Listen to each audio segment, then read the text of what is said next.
Hello there, gang. Welcome along. It's another Sunday night. Sunday the 14th of December. Oh, look, my collar's all over the place. 14th of December, 2025. Welcome to this evening's United Sunday night little chat show. United Kingdom. There we are. That's better. We do try and look at a little bit decent while we're sitting here in front of you. You know, if you'd seen me like 10 minutes ago, walking around in my underpants, an old T-shirt, you wouldn't think this was the same, pristine person. You think I've spent hours looking like that, 10 minutes. I can't lie to you. I'm convinced all these people, like, especially the ladies, sorry ladies, these ladies said, I spent ages getting... No, you didn't. I bet you didn't. It took you 5 minutes to quickly brush that hair, and all that business. Unlike the lovely HannahRicketts, who I've discovered on YouTube. I think I mentioned her possibly last week a couple of times, or the week before, or both weeks. But she goes around doing 5-star hotels. And there's something about her that's really nice. And remember, I'm a gay man here. I'm not going to fancy her or anything. There's something very genuine about that lady. The problem with a lot of these so-called influencers on YouTube is that they're so far up their own arses, it's unbelievable. I call them the look at me brigade. Right, where mainly you go to little places and this, that, and the other, right? And the main feature for the entire show is their face looking into a camera. Now, you could argue that's the same as this sort of thing, but this is a chat show. This is not an influencer going out and about and doing stuff. All the time. All you can see on that screen is their blooming annoying faces with about 10 inches of makeup. That's boys or girls. 10 inches of makeup, that fake smile. I don't really want to mention anyone in particular, but there's one particular couple, and he's got this smile, and it's like this. Yeah, and it is as fake as anything. It's awful. Awful. He's not the only one, to be fair. A lot of the girls, there they are, got the lips like that, all the makeup. Oh, look at me, look at me, look at me. No, we want to see what you're going out and looking at, not at your face all the time, love.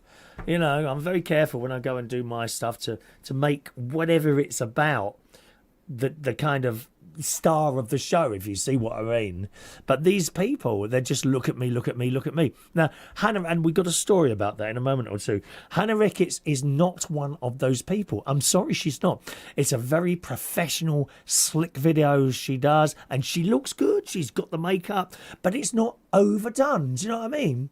I don't think she's had her lips done or any other work done to her face. She doesn't need it.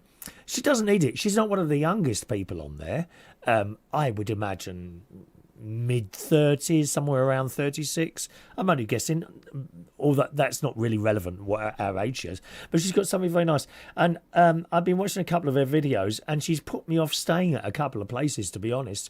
I was considering for my birthday next year, 63, staying at the Mandarin Oriental for a night, maybe two. But quite frankly, after watching her video on it, I think it was either last week or the week before, don't think I'll bother with that.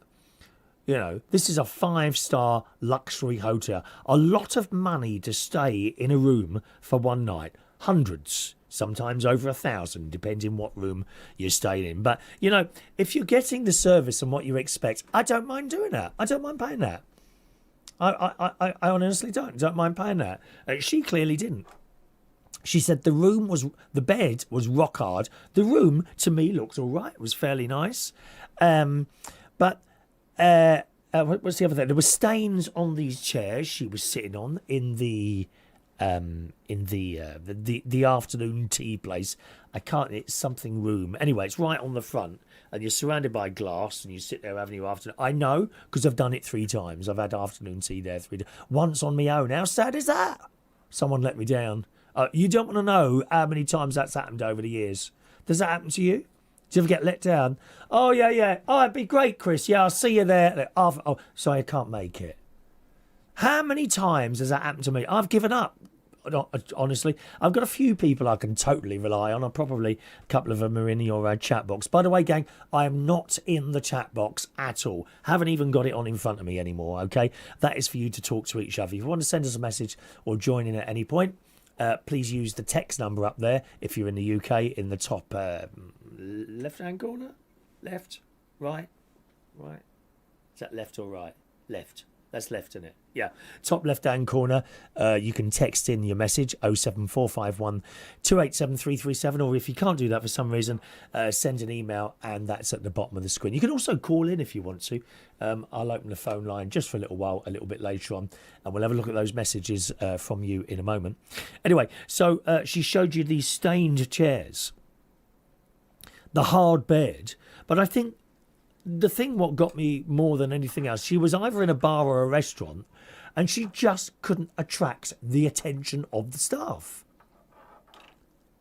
You know, they're all milling around, and basically she said they just don't have enough staff here, and that's what the problem is. How many times have we seen that? Eh? It's a bit like today. Me and my mate went to Marks and Spencer's in Bracknell, where I live, for a little bit of lunch, and the staff are nice. They're usually quite young. I think they're probably on little Sunday jobs or something like that. Ever so nice they are. There's just not enough of them. And basically, you go in Marks and Spencer's. First of all, you join this queue, right? There's 2 tills open, except there isn't. There's only ever one working.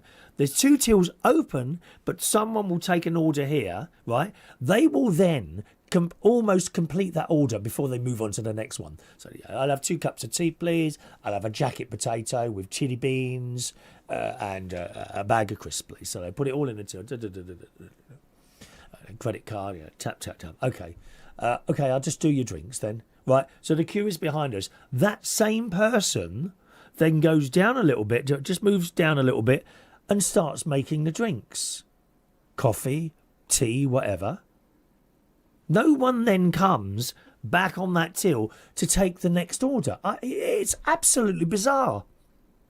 And then on the other side, when she's finished her order, right, then she comes back to that till. Now, there may be one person on that till and no one on that till, or one person on that till or no one on that till, or no people on either till because they're both making drinks. I don't get it. It's not that it's not busy. Surely they can afford, to put on another member of staff in the Marks and Spencer's canteen at Bracknell, or whatever you want to call it. It's lovely stuff. Nice drinks, lovely food. Can't complain about the food. Decent portion sizes. You know, we're not talking Weatherspoons here. Oh, dreadful place. Dreadful place. But they just don't have enough staff. And HannahRicketts, it looks to me like, you're paying a 5-star hotel, £1,000 a night, and they haven't got enough staff to deal with you. How crazy is that? Anyway, I've kind of fallen in love with her videos at the moment, so I've been watching a few of those. And then blow me down, this week, she stayed at Claridges. Oh, completely opposite. Now, if you've been with the show for a while, you'll know that once a year, sometimes twice, save up a bit of money, and I stay at Claridges. In actual fact, I'm going there tomorrow, so highly looking forward to that. And I've never found anything to complain about there. I first went for my 60th birthday, just almost 3 years ago now, and I was blown away by the service. Absolutely blown away by the service, which starts the moment you get to the front door, and it continues until you walk out that front door and go on your way home. It is fantastic. The rooms are spotless. The corridors are spotless. The cutlery, you pick up. I mean, I don't know. I don't do this. I've seen people do this before. I think it's been. There's a little mark. Can I have a new knife? Oh, please. Oh, just get on. Just eat your food and stop moaning, dear. Some people, they go in places, I swear, to find something to moan about, so they get freebies. I swear, people are like that. Are you one of those? No, I can't do it. I can't. Seriously, I cannot do it. But you won't find anything in there. And I'll tell you more about it next week when I'll do a couple of videos I don't want to be like in people's faces with the camera, in particular somewhere like that. But she went there last week, and to cut a long story short, which I'm not known in doing, to be honest, at the end of the video, she gave it the biggest praise I've ever seen her give anything, and she gave it out of 10. 10, and I think it's the only thing she's given 10 out of 10. You will pay for that experience, believe me. But if you want to do it, start saving your pennies. It's no use saying to, oh, I can't afford that, can't afford that, while you're sitting there smoking and drinking. You decide what you do with your money. It's as simple as that. I don't really have any expensive habits or things in the house of any great value. So I like to go away a little bit now. I started to do that a couple of years ago. But yeah, so highly recommended. HannahRicketts. I think that is the name of her YouTube channel, actually. Let me just have a quick look here. I'll just double check because I don't want to give you the wrong information. I'll spell it for you as well. She's really good, and she's very, very natural. HannahRicketts. Let's have a look. HannahRicketts. Yeah, there we go. HannahRicketts, exactly as it is. That's HANNAH, and Ricketts as in rickets with your legs, RICKETTS. And her latest video, I believe, is the one at Claridges. Staying at Claridges, London, UK's best hotel. So I'm so glad that, I'm not being blinded by the fantastic things that go on there. She's like a professional YouTuber, not like me. I'm an amateur type person, in most things, to be honest. Certainly sitting here doing this. This is amateur television. You remember amateur radio? This is amateur television that you're watching this evening. All right. But HannahRicketts, do give her a little look and see what you think of that. And she does Claridges Hotel, and to be honest, she probably does it a lot better than I'll be doing it while I'm there, because I'll just get out the camera quickly so they're not in anyone's faces. Besides, you get a lot of famous people. Oh, I was so jealous during her video to Claridges. She's in this restaurant or bar being served, and she said, I really need to open my eyes a little bit more as I'm walking around here. I've just walked past Harry Styles, and I was so jealous. Harry Styles is staying there. I said that to my sister. I said, can you believe Harry Styles was there? And she said to me, he's a nobody. Sorry? Yeah, I think my sister's just jealous that she's not as popular as Harry Styles. No, you're not, sis. You'll know my sister from Butler's Empire. Yeah, that's my sister. Yeah. Anyway, that's HannahRicketts. And she did Claridges. I'll come back to that, the whole influencers thing, in a moment. I just want to thank you for your texts so far.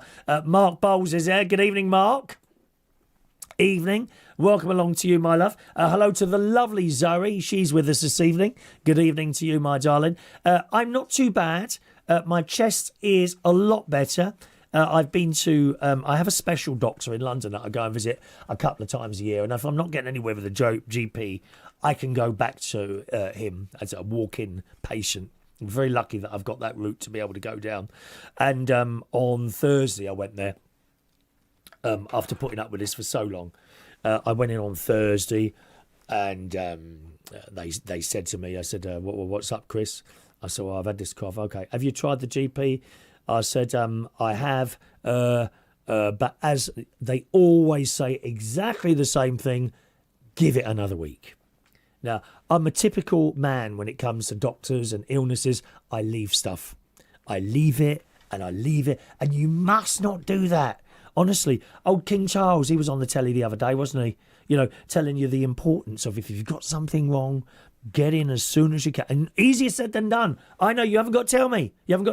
Easier said than done. And he was going about that, if you get in early, you'll have a longer lifespan. Even if you've got something and they can't quite get rid of it, they can extend your life longer. If you leave it too late, say no more. You know what I mean? And I have to look after my chest. I have a little bit of a low immune system. So the last time I went in was, I think, earlier in the year. And the doctor then told I said to him, look, how long should I leave a chest infection? He said, absolute maximum 2 weeks, then come in and see us. So I went in to see him. Have you tried the GP? I said, he said, he said, oh, don't worry, Chris. It was actually a lady. What was her name? Toby. Lovely lady. They're all so young, aren't they, in the hospital now? Have you noticed that, how young the doctors are? They're like half my age. And you kind of wonder, how can they know more than me? Well, they do. You know, that's why they're paid small fortunes in money to look after us. Now, there are some of you out there, I know, what do the doctors know? And I come across people like that all the time. Oh, the doctors don't know anything. Yet the moment they're really ill, just ring up the doctor. Oh, really? Really? Really? Oh, okay then, if you say so. Yeah. You know, a bit like that. So I went in and they said the people that walk in there say it all the time. All the doctors do the same. Give it another week. Give it another week. Well, with this sort of thing, we can't give it another week because it very, very quickly comes out of control. And when I was in Paris with my nephew and with my younger nephew and his family, having a wonderful time there, I was coughing up green lumps. That's not good, really. So I went in there and they took a sample, you know, in a little thing. They took a blood sample and they cotton wool up the nose, which is just the most vile thing ever, isn't it? Cotton wool down the like that it is. And that went off for testing. Meanwhile, because of the colour, she wanted to take a bit of a guess at what antibiotics to give me. So we went with dosoclamine or something like that, which is basically just 6 capsules. Okay, and on the first day you have 2. They're green, long, not particularly thick, you know, quite long. So I have 2 on the Thursday. I had 2 on the Thursday, 6 p.m. 1 on Friday, 6 p.m. 1 on Saturday, 6 p.m. 1 today, which I've just had, 6 p.m. and 1 tomorrow, and then they're complete. Okay, so if I had the first 2 on Thursday, and then that was at 6 p.m. 6 p.m. Friday, I had some, coughing a bit at work. When I got home from work, after just 3 of those things, I got to say, I felt slightly better. I really did. And I still feel a bit better now, you know, so that's coming along. The cough is kind of still there, but you haven't heard me cough yet, have you? Last week, a different story. So it's clearly working. So that must be some pretty powerful pills, I would imagine. But that's where I'm at the moment. So thanks for asking there, Zoe. Yeah, not doing too badly. Paul and Lou are with us. Good evening to Paul and Lou. Oh, by the way, it's going to be a shorter show today because I'm going out a little bit later. I'm going to see a film. Now, listen carefully to this. Don't be accusing me of swearing, at least not purposely. Fackham Hall. Fackham. Fackham Hall, which is basically a Mickey take of Downton Abbey and upstairs, downstairs and all that. Because I love Downton Abbey, didn't you? Maggie Smith, oh, how much do we miss that lady? What a wonderful woman, Maggie Smith. And she was the star in Downton Abbey. And I went to see the last film, and it's still good. It's not quite the same without her, is it? But still good. So Downton Abbey, it's a bit of a Mick take of Downton Abbey. So that's what I'm going to see tonight. I think at the 8:15 performance down at the Cineplex in Bracknell. Oh, I shouldn't have said that. You know, at this moment, lads watching this programme are probably going to turn up now at the Cineplex in Bracknell in the hope of sitting next to me. Probably Mark Bowles will be on his way now. As soon as he heard me say that, I've told you where I am now. Cineplex Bracknell, 8:20 for Fackham Hall. Fackham. I don't know if anyone of you has seen that, but there we are. Evening to Paul and Lou. Hello to lovely Maureen. Missed you at the weekend, Maureen. I guess you got a bit of a chest, I'm guessing. Guessing you got a bit of a chest at the moment, Maureen. Jet from Canterbury is here. Hello, Jet. All right, Jet's always here on a Sunday night. Who says, in space, astronauts don't snore. This is due to no gravity, so their windpipes don't collapse in on themselves. In that case, I think you need to send a lot of your blokes into space then. With the noise that racket they make.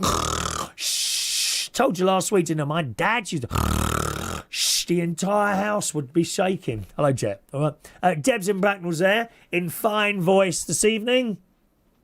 Or this morning. Good evening, Debs.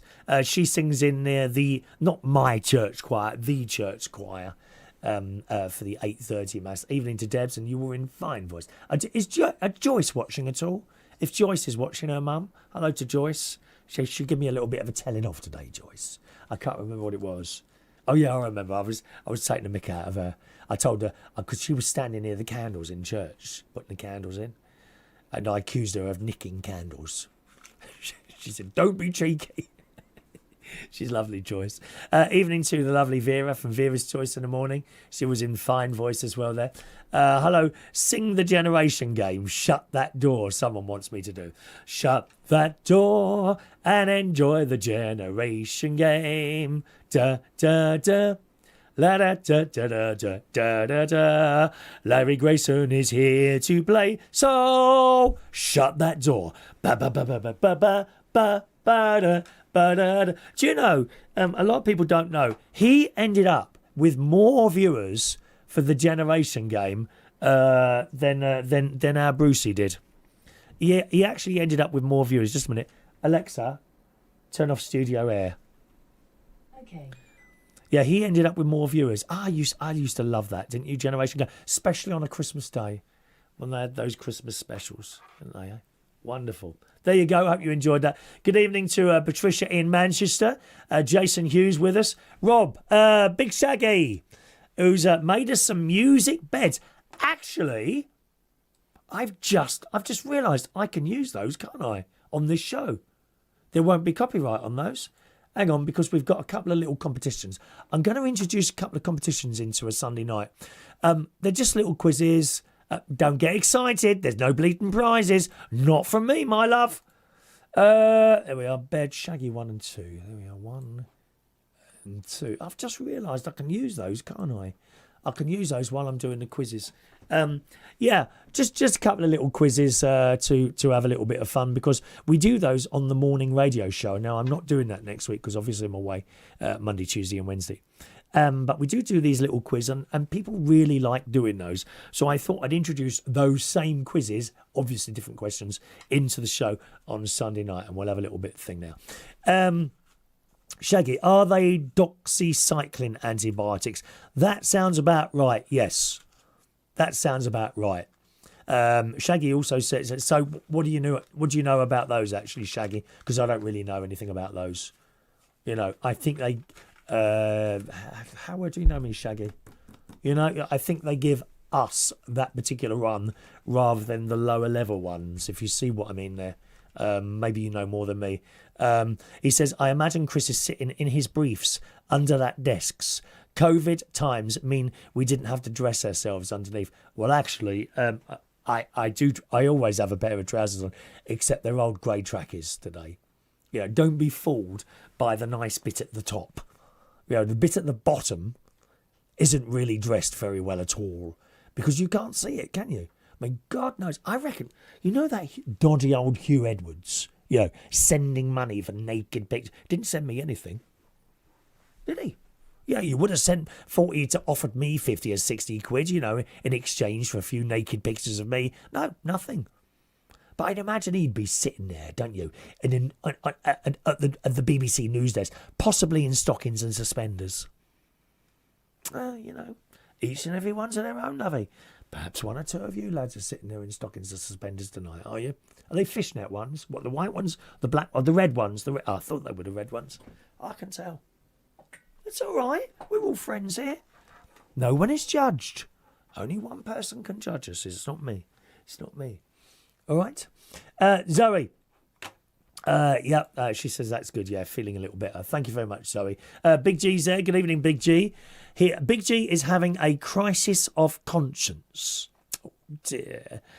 Dr. Chris is here to help you, okay? I have a friend who is a sweet guy but suffers badly. Oh, Gary. Okay. Evening, mate. I have a crisis of conscience. I have a friend who is a sweet guy but suffers badly from halitosis. As I have not known them for a very long time, I'm not sure if it's my place to say anything. What do you and your viewers think? Wow. Well, I wish you'd have told me that earlier. I could have put that in the subject. What a great thing to say, to ask. I'll tell you what, does anyone want to ring in about that? Let's open the phone line. There you go. 020-8144-3477. If you call in, you have to send your number, okay? If you try and send one of those BT messages, that won't work, okay? Because I've blocked all that rubbish. Because people muck around. It's stupid people muck around here. Stupid people muck around, okay? But if you'd like to call in about that or anything else tonight, do call in 020-8144-3477. So Gary wants to know, evening, he's got a crisis of conscience. He's got a friend who's a sweet guy but suffers badly from halitosis, as in bad breath. As I've not known them very long, I'm not sure if it's my place to say anything. What do you and your viewers think? So if you want to tell me about that, either text in 07451 287 337. What should Gary do? What should Big G do? Should he tell the person? Or maybe someone has known them a bit longer. Should they tell them? You know, he says he's a sweet guy, so he's clearly not, you know, an idiot, an annoying person or something like that. Would you tell that person, excuse me, you got really bad breath? We're not talking a best friend here or anything like that. We're talking perhaps someone that might be, I don't know, maybe just coming into a pub or something like that you regularly drink in. Would you tell them? Don't forget, you're not best friends. You only see them when you're in the pub. Or would you kind of move away? Because these people with a bad breath, they've got a habit of constantly stepping forward, haven't they? You know, you take a step back, they take a step forward. I hate that, don't you? Not just with people with bad breath. You know, if I'm taking a step back, you're too close to me. Go away. Unless, of course, you're a 6-foot scaffolder with tattoos who's about 35 to 40 years old. That's a different thing altogether. You know, if Mark Bowles, my fancy man, took a step forward to me, I'd take a step forward as well. Until we were locked in each other's arms, yeah. So see what you think there. Stu and Sarah say they enjoyed the karaoke this week. Yeah, I do have another channel, gang, called Karaoke London, and we live stream our Friday and Saturday nights karaoke there. If you ever want to have a look there, just type into YouTube Karaoke London. It'll come up right at the top. You can also watch recordings of the last 2 karaokes. I'm putting on, just to let you know, when you watch me on there, or you don't really see me, you just hear me. It is a show. Do you know what I mean? I'm not really that. I don't think I'm that nasty anyway. Deb says Fackham Hall is very funny, so I want to have a look at that. Yeah, I shall be hopefully seeing that later. You know, did Joyce the Candle Snatchers? We're starting to give everyone names in the church. There's Joyce the Candle Snatcher. There's Septic Peg. It's not actually Peg, it's someone else. Septic. I can't say the names. No. So Joyce the Candle Snatcher. That's a good one. Mark says, tell the smelly git to go and get some mints. Would you tell him, Mark? I couldn't. I don't think I can. I don't think I could. But, I mean, I don't know who you're talking about, so there we are. Thank you, Vera. Rob, here we go. So Rob says they are one of the strongest prescribed antibiotics on the market. Well, that makes sense because it's all pouring out the other end at the moment. Don't. Oh, no. I was lucky last night. I got to about 8 minutes away from work and my stomach pain. You know that pain? Oh, no. Oh, no. I just about managed to get in there.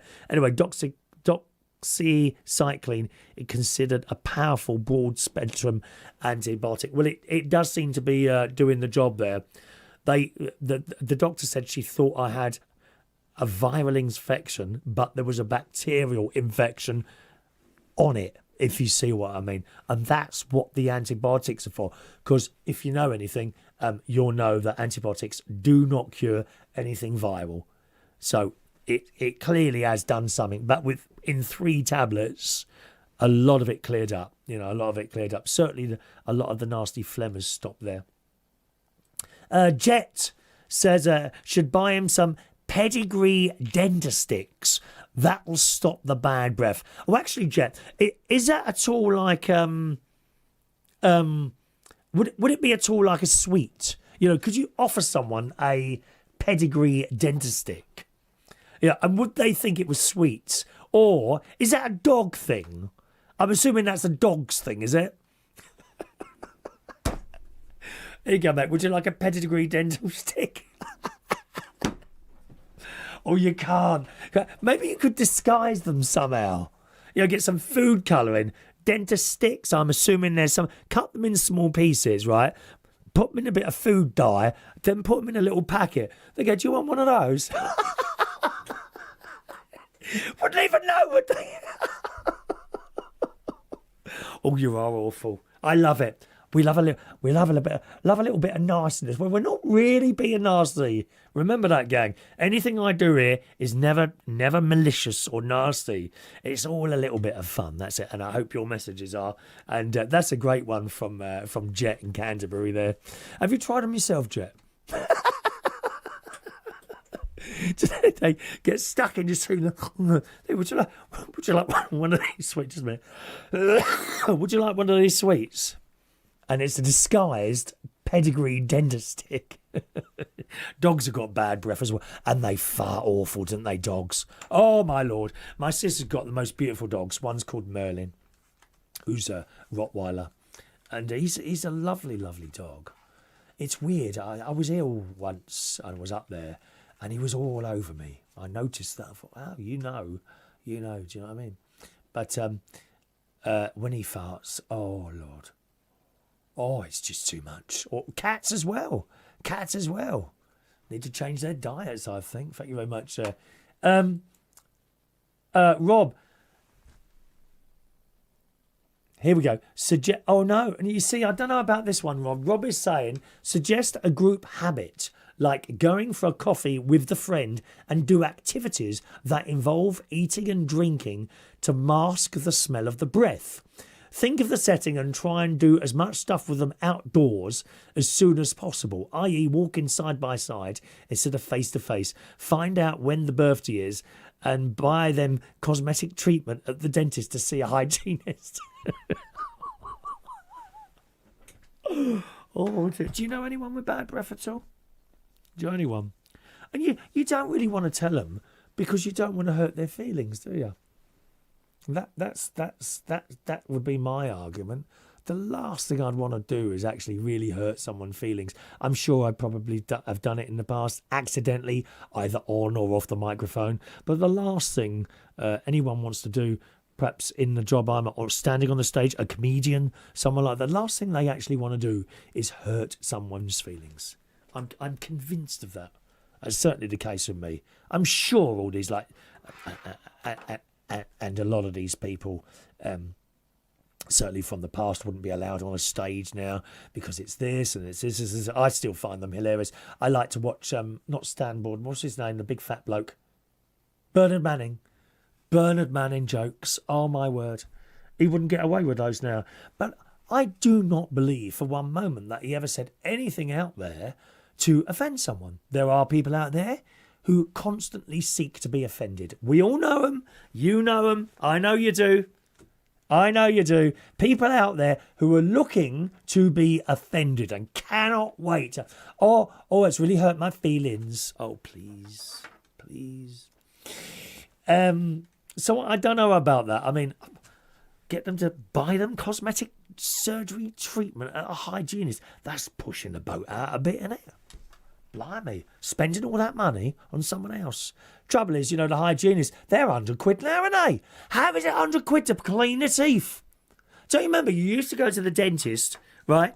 And as a matter of course, the dentist at your NHS checkup, first of all, the rusty now. Yes, that one's all right. That one, yeah, that one's all right. Yeah, and then they start pushing things in your gums, don't they? And all that business, right? After we've done all that, okay, it's all looking very good today, Chris. I'm just going to give them a quick clean up, and they get that little twirly thing, don't they? A little bit of, they paste it in like that all over. Okay, rinse it with that pink water or blue water. And then it's done. Why don't they do that anymore? Because they want you to pay another £100 to go and see the hygienist afterwards. It's all a rip-off, isn't it? It's all a rip-off. Shaggy wants to know, the thing is, what I want to know is, can they not taste their own breath? I don't think they can. I don't think they can. It's like singers who sing out of tune. And we all know them. Hello, karaoke host. Might have noticed one or two in the past.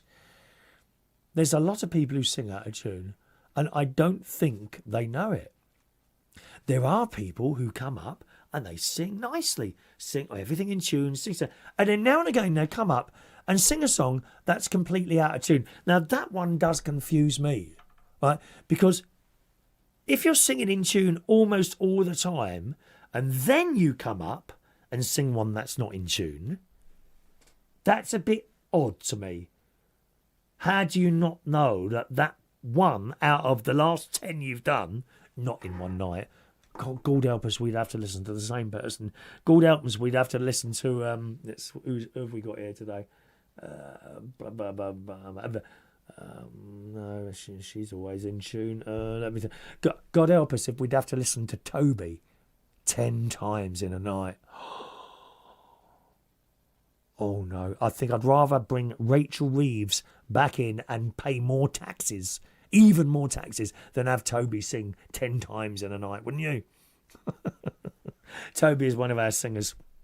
Actually, I think he's off now until January. He's got a lot of French connections and he goes over to Paris. He's actually a really nice bloke. He loves dogs. He does dogs shows and things like that. He's a nice bloke, he is. Just dull. He always comes in these black clothes. Oh, come on, give us a bit of colour. Let's add a little bit of colour in there, dear. Colourful. Actually, talking of colourful, do you want to see what colour I've done my kitchen? It's all done. It's all done, mate. Oh, hang on. Is that a text there from my friend Roy? Hang on a minute. Oh, have I still got the pictures here? Oh, it's a naked man. Oh, sorry. Oh, I've deleted them, haven't I? What an idiot. I've got the... Oh, no, I haven't. I've got the picture of the phlegm. Do you want to see that I showed the doctor? No? Okay. Oh, hang on. We've got a call here. Let's take a call. Hello, who's on the line, please? It's me, Vera. Hello, Vera. All right, love? Yes. Ah, it's Vera from Vera's Choice in the Morning. I think we might get away with playing your jingle, actually, Vera. Vera's got her own jingle. She does... Just a minute. Thanks for that. She does... there, that is better. She does... she helps me on my little radio show that I do most mornings, but not this week because I'm away. And she's got her own jingle. This is it. Vera's Choice in the morning. Reach on air. Hello, Vera. Hello, Right. hello. Let me just show these people my kitchen, which is now complete now. Look at the colour I've done it. And that love, it's gorgeous colour. The decorator was saying it's like a dark, I don't know, like a violet colour or a lavender colour. It's absolutely gorgeous, the colour of this, because I do like bright colours. As you know, Vera, we don't do dull, do we, my darling? No, we don't do dull. We don't do dull. We don't do Toby dull, no. We don't do Toby dull. We certainly, or Toby jug either. We don't do Toby jug. We do Toby carvery. Don't we? Yes. We do Toby carvery. Have you got a Toby carvery near you, Vera? Yes. South Woodford area. Have you? Do you go there much, or? Not really, no, because it's a bit of a walk to get there. Oh, is it? Yeah, okay. Yeah. Anyway, what can we do for you tonight, Vera? Well, I'm reading about the conversation you were having about someone with bad breath Okay, yeah. and how you could deal with it. I mean, it's a difficult one because I've never come across with anyone with bad breath before. Have you not? No, Oh, not you at want all. to take my job on, my love? Oh, no. There's at least one or two each week. Oh, God. Seriously. Anyway, carry on, love. A cough. And you know how honest I am. If I don't want anybody on my table, I will tell them Oh, yes, instantly. yes, yeah. But I don't know how I know if I did come across with someone with bad breath, I don't know what I'd do. I don't know how to. I don't know what I'd say. Especially if they're nice. Yeah, nice Yeah. bad breath. Well, you can't have nice and bad breath at the same time, can you? No, not nice breath. A nice person. Yeah, if it's a nice person and not an arse, or not an horrible person, do you know? I think that makes it even more difficult. Someone I guess said, it does. yeah, someone said. I'm just saying here, Vera. someone mentioned that suggest going for, was Shaggy, was it? Yeah, suggest going for coffee with the friend and telling them, well, there's someone I know who has coffee breath all the time, and that's no better. Well, actually, it is. It's a little bit better than certain types of breath. No, yeah, but I think having coffee will enhance the bad breath even more. You think it'd make it worse? Okay, yeah. It would make it worse. Yeah. But I suppose if you offer them a mint or a chewing gum or something like that. I've got mints from Aldi. Well, 99 pence there. Lovely they are. Well, you can buy, £5 worth of mints, I suppose, and give it to them as a gift at Christmas. Do you like these little Aldi mints? Look, they remind me of going out to Aldi nightclubs mints, in the super strong 1990s. mints. Fisherman's Friends mints, whatever strongest you can get. What are they like? I don't think I've ever had one of those. Are they like... What, Fisherman's Friends? It's enough to keep the fishermen away. Oh, is it strong? Well, it's very strong. Oh, yeah. Yeah, probably not for me. If you have good... Well, it'll cure anything in your mouth, I suppose. Okay, that came out a bit wrong. Let me just rephrase that before someone like Jason and Gary jumped on the bandwagon on that one. It will clear up any problems you may have in that area. Oh, really? Okay. Has it got like an antiseptic property in that then or something? It's not the greatest taste in the world. I remember my mother offering me one of those when I was a kid, and because, you know, when parents are eating something, they make it look so enjoyable. And I said, Mom, can I have one of your sweets? And she says, you sure? I said, yeah. No, it wasn't a sweet. It was horrible. Oh, that sounds like one of those TikTok videos you can make. Actually, I could do that with my great nieces and nephews. I could make a YouTube video. We're going to test out some sweets today, kids. They won't know, will they? Well, if they're watching, they probably will. I can see one of them chucking up in front of the camera. Poor goods. Yeah. They know what you're capable of, so they won't fall for it. We won't, of course. We'll lull them into a false sense of security. And I think we might do blindfolds, and we start with, like, I don't know, small piece of chocolate, maybe a Smartie, maybe one of those little jelly babies, and then we go for the fisherman's friend and see how they do. You think that they will fall for that, blindfolded with you in a room? Yes, I don't think so. They're getting older, by the way, Chris. They are getting older and wiser, so they're not going to fall for that. That's the only thing, you know.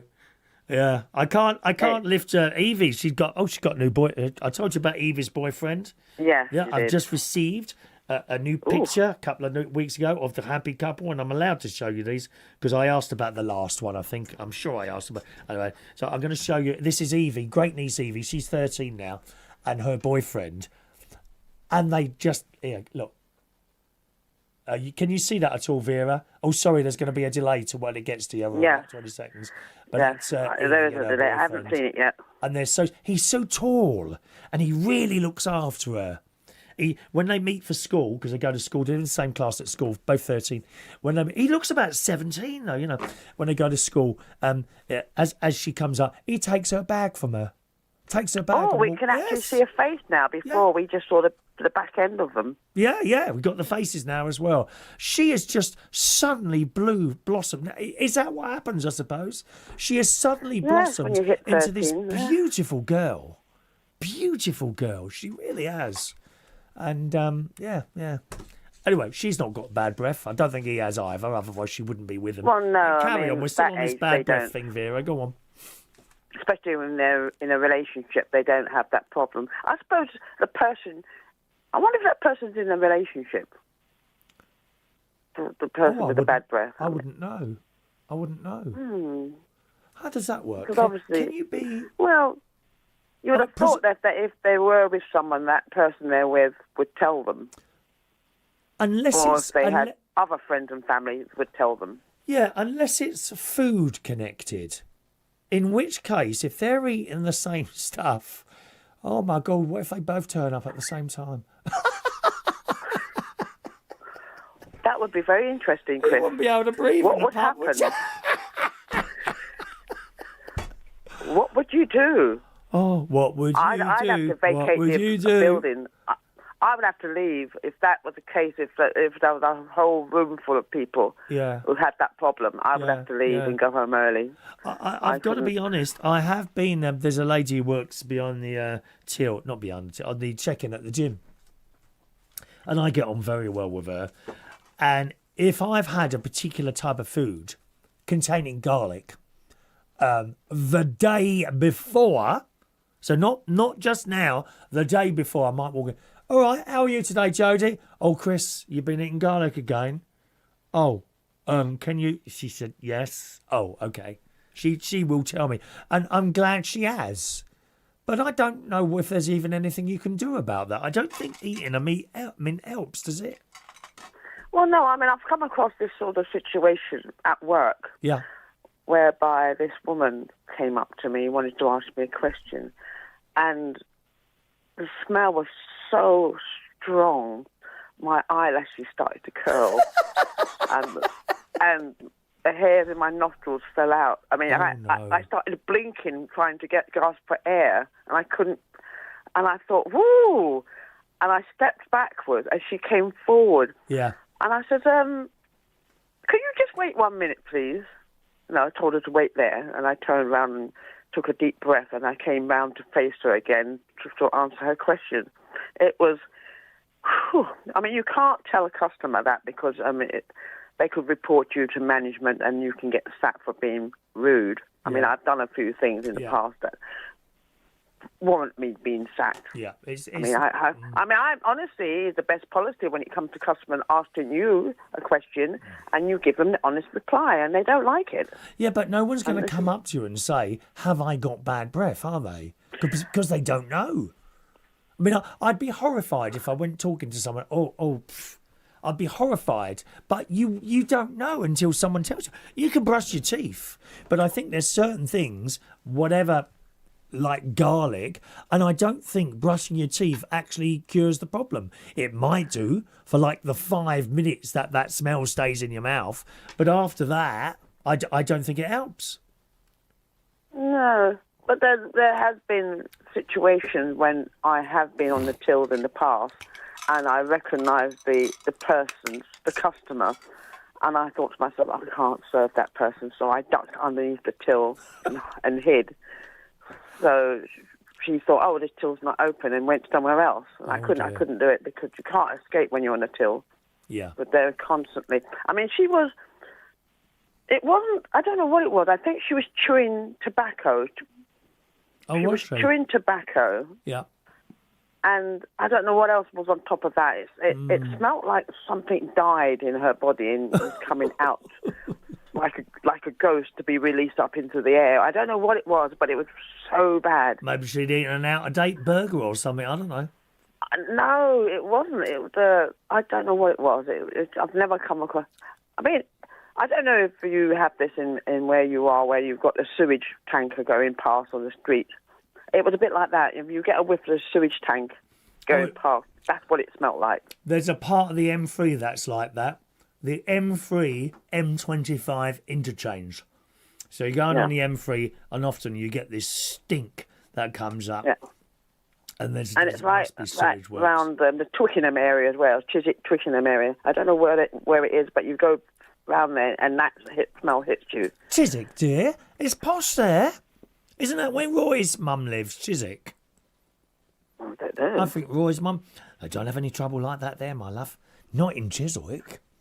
No, the air, not people. Yeah. All right, but coming back to this, I don't know. I think maybe a bag of mints would help. Yeah, maybe I don't know, so. Offer them a mint or something. Now, the trouble there's is... There's no solution to that, really. Yeah.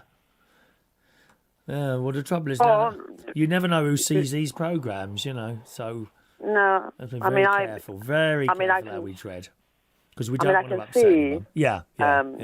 I could be pushed into a situation whereby I would have to be the bigger person if I didn't know that person really well to say, this is the situation, I'm sorry. What have you got to lose? Well, I mean, would that work? I'm sorry to have to tell you this, but would that work? I don't know.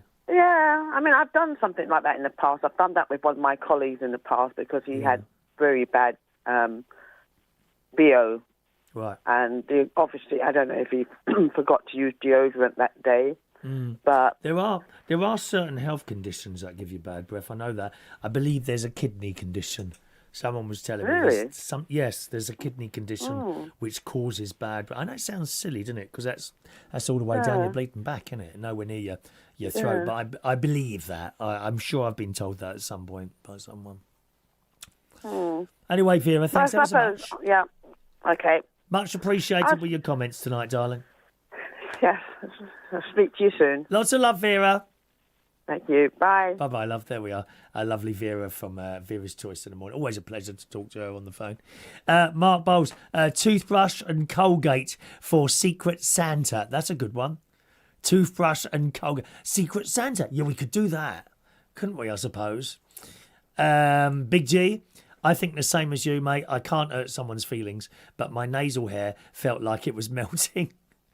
I'm just torn to know what to do, poor thing. Deb says she wants a jingle. The only people that have jingles are those that contribute to the programme, Debs. And it has to be something regular. Do you know what I mean? Debs wants a jingle.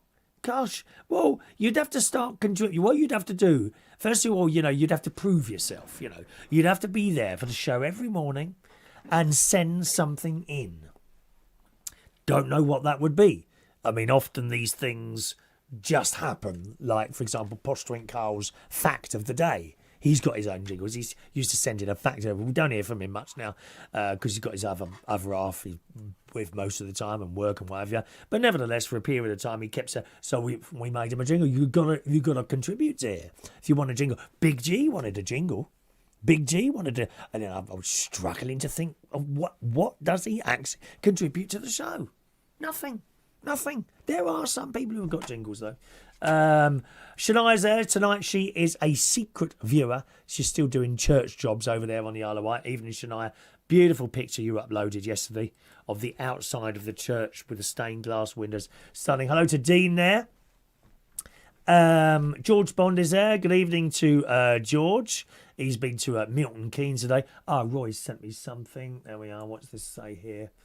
Nightclub. Oh, hang on. What's this? Daily Record. Would you like to subscribe? No, I would not like. We don't subscribe to things, dear. How many subscriptions have you got? I bet you got loads, haven't you? Get rid of them, dear. Get rid of them. Nightclub warns smelly revellers with bad breath and BO and breath they may be asked to leave. Oh, yeah. What is it? Oh, it's a gay place. Oh, my chair's just sunk. Hang on a minute. It's all going wrong here today. Hang on a minute. Oh, dear. I've got this. It's very comfortable, this chair, actually. But sometimes the way I sit, I kind of hook my leg around the back of it. And that's where the thing is that you pull up and down and it changes. It just sinks. A nightclub says that it's irrelevant that it's a gay club. A nightclub says their staff and customers have the right to be in an environment free from smelly people. A nightclub has written a polite notice to customers, thank you, Roy, for this, to customers, warning that if their personal hygiene doesn't meet their standards, they will be asked to leave. Well, I think that's fair enough. I think the club promoter said that its staff and customers have the right to be in an environment where they don't gag at the smell of your breath or bodily odours, and they will be asked to leave. I wonder where that is. A post on the club's Facebook page. Oh, it don't say which one. Oh, Teesside Live. Oh, Middlesbrough. It's in Middlesbrough. Is that known for smelly people? Middlesbrough. Sounds that awful, isn't it? Oh. Some people can't help it. You have to understand that. There are medical conditions which make people smell bad. And breath. I'm sure it's something to do with kidneys. And if you've got something like that, my heart goes out to you. It really does, my love. Jo in Weymouth said, hello, Jo. She's heard chewing parsley or fennel seeds. I don't know what they are. Fennel. What are they? Just like sesame seeds or something like that. Chewing parsley or fennel seeds will mask the garlic breath. Loving the show, and that's Jo from Weymouth. Thank you much there, Jo. Yeah, I mean, it's just a horrible thing, isn't it, really? All that. Right, I tell you what, let's have... I did say we're going to do a short show tonight. It never happens like that. Thanks. I don't think anyone's going to call in, so we'll just... shut that phone line off now. Hang on a minute. Close that. Close. There we go. Okay, so I did say we're going to do some of our little quiz things here. So let's kick off with a true or false, okay? Going to give you a little... we've got jingles as well. Oh, yes. Roy's done the jingles as well. Let me give you a little true or false question and see if you can work out what the answer is, okay? True or false? True or false? True or false? True or false? Yeah! Send your answer into Chris. Only on Region A. True or false? Oh, I got the wrong jingle. I thought I'd sorted those out. Hang on a minute. Have I just not put them on there yet? UK2. What an idiot. Or maybe they're in downloads. One moment. Let's see. Downloads. Oh, you done them special and all, didn't you? What have I done with those? Oh, dear. That one, downloads. Temporary music, maybe. No, I can't find them there. How annoying is that? Anyway, let's give you a true or... Oh, hang on a minute. There is a second one there. Oh no, it's not still not the right one, is it? Oh, maybe I can do it from the email. Let's try that. Bum. Where are you, Roy? There we are. True or false? There we are. Okay, United Kingdom talk. Yeah, let's do this. Right, let's just play you the correct jingle. Sorry about that, gang. One of the correct jingles is very busy, Roy. True or false? True or false? True or false? True or false? Yeah! Send your answer into Chris. Only on United Kingdom Talk. True or false? Oh, we like that one very much. Right. Tonight's true or false question. The world's first drive-through restaurant was in Melbourne, Australia. Now, it's up to you. You could look them up, but that's kind of cheating, and the only person you're cheating is yourself. There's no prize or anything, so just see if you can work it out in your own head. Is that true or false, boys and girls? Once again, our true or false question tonight is the world's first drive-through restaurant was in Melbourne, Australia. Is that true or is it false? To get your answer in, text in on 07451 287 337. Number up there, 07451 287 337. Or you can send your answer in on an email. You can't send it on the chat box. Just a reminder, gang, I am not in any chat boxes, okay? It's impossible for me to draw out my messages in the general conversation going on there between all of you. Okay, so to get your answer in, text it in 07451 287 337. That's the text number if you're in the UK, 07451 287 337. If you can't do it that or you're outside the UK, email me in your answer, chris@chrisriordan.co.uk. chris@chrisriordan.co.uk. So tonight's true or false question. Is this true or false? The world's first drive-through restaurant was in Melbourne, Australia. Is that true or is it false? True or false? True or false? True or false? True or false? Yeah! Send your answer into Chris. Only on the Chris Riordan Show. True or false? Thank you, Roy, for those. Right, let's have a little look at your answers coming in there. Paul and Lou reckons it is false. Stu and Sarah reckons it's true. They reckons the world's first drive-through restaurant was in Melbourne, Australia. I don't know if you've got any Australians listening, though. They do have bottle shops there. You literally drive into an off-licence, open your boot, tell them what you want, they load it in the back of your car, you pay your money, and off you go. Haven't even got to get out of the car. Wonderful, isn't it, eh? Stu and Sarah reckons that's true. Patricia in Manchester reckons it's true. Shaggy reckons it's false. Vera reckons it's false. Roy says false. Mike Reese Ponto says false. Zoe says false. Is there anyone else? Let me have a little look on the email. John, hello, John. John Dixon is guessing true. Anyone else? Any more, nice and quickly? I'll read it once more. The world's first drive-through restaurant was in Melbourne, Australia. Is that true or false? Gonna do the answer now. The answer is false. False. The world's first drive-through restaurant was in Missouri.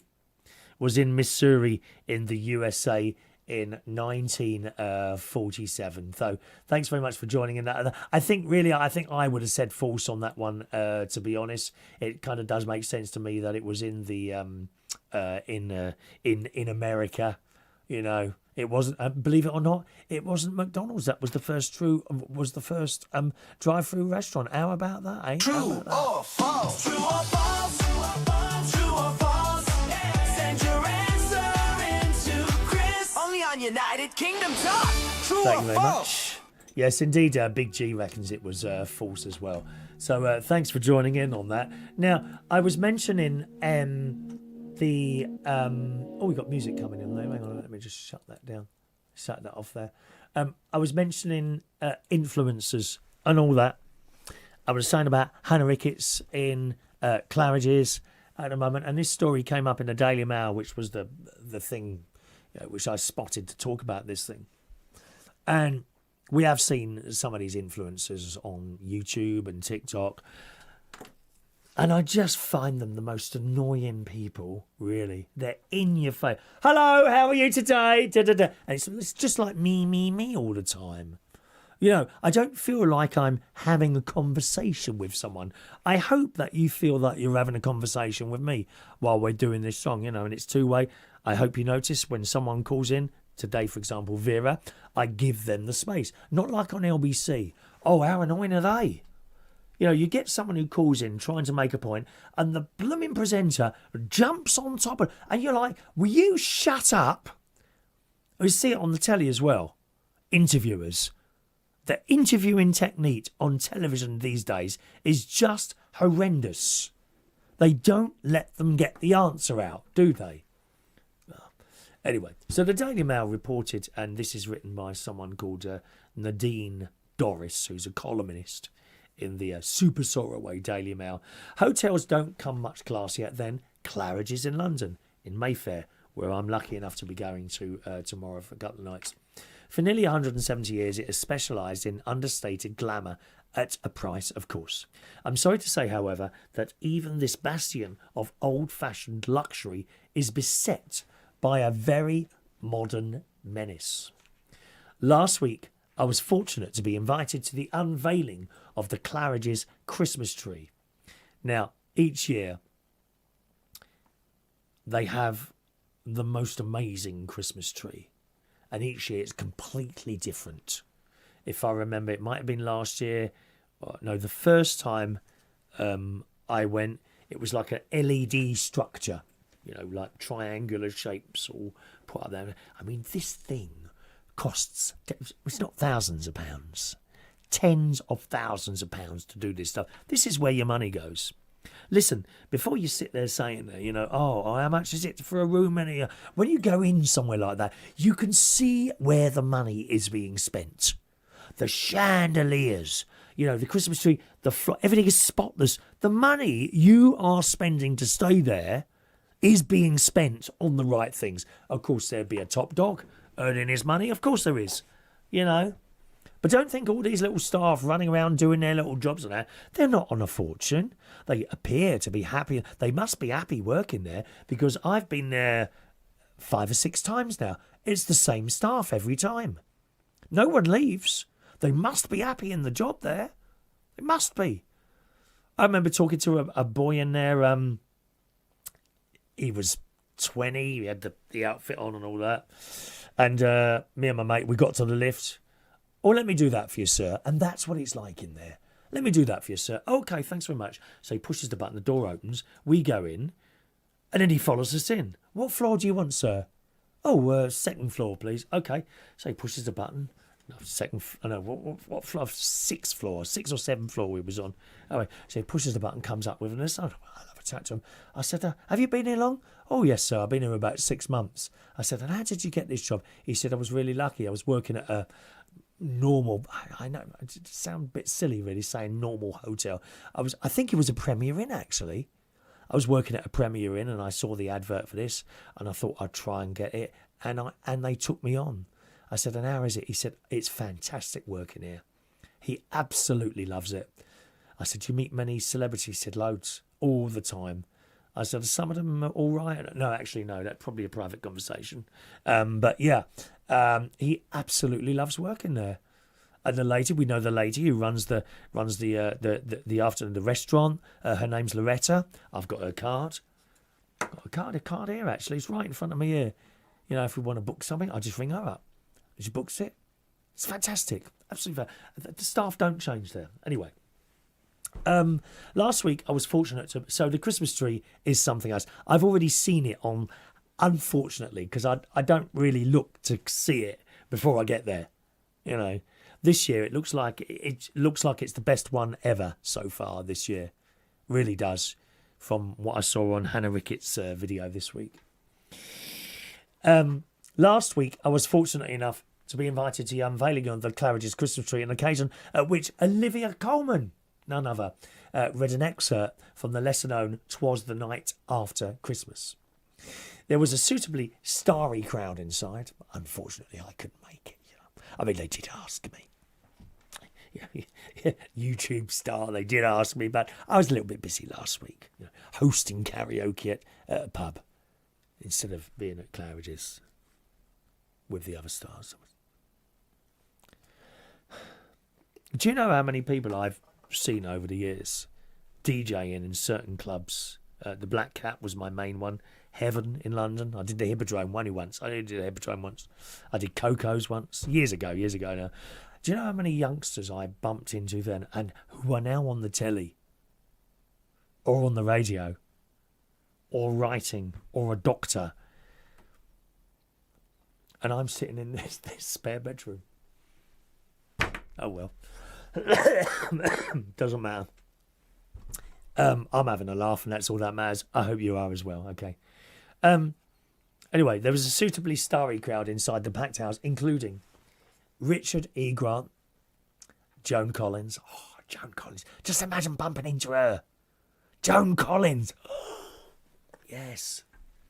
And Rosie Huntington Whiteley and Cecilia Imrie. Sorry, I don't know those people. The atmosphere was wonderfully festive, and you literally rubbed shoulders with these people in there. I remember sitting there once. What time was it now? I think it was the afternoon. We checked in. We always have a pizza when we get there, me and my mate, this is. And then we go and sit in a bar. I don't drink, so he'll have a drink, and I usually have a mocktail or something like that, and they do them so well. Bit pricey, but you know, it is what it is. When you go away to these things, you must know that it's going to cost a little bit more than going to the supermarket, you know. I mean, for God's sake, don't go somewhere like that and start scrimping and saving. There was one bloke, who was it now? It surprised me, actually. It was, I'm not going to tell you who it is, actually, because I quite like his videos. But they went to, I think it was the Ritz. I'm pretty sure was it the Ritz? I think it was the Ritz. And anyway, they were moaning about the price of a cup of tea in there. And she says, well, let me give you a little tip. If you just go outside the door and cross the road, there's a Starbucks. Well, what's the point in staying there then? Honestly. Moaning about the price of a drink. Why have you gone there if you won't even pay the 20 quid or whatever it is for a cup of tea? You rather come out of the hotel, cross the road and go to Starbucks. I mean, I've heard it all now, honestly. Don't go then. Don't go. Anyway, let's carry on with this. She said the atmosphere was wonderfully festive, yet something felt amiss, something I couldn't quite put my finger on until suddenly the penny dropped. The answer was all too obvious. We had been infiltrated by social media influencers. Now, like I say, as well as doing this little piece of fun that I do go and make short videos of things. but I'd hate to think of myself as a social media influencer.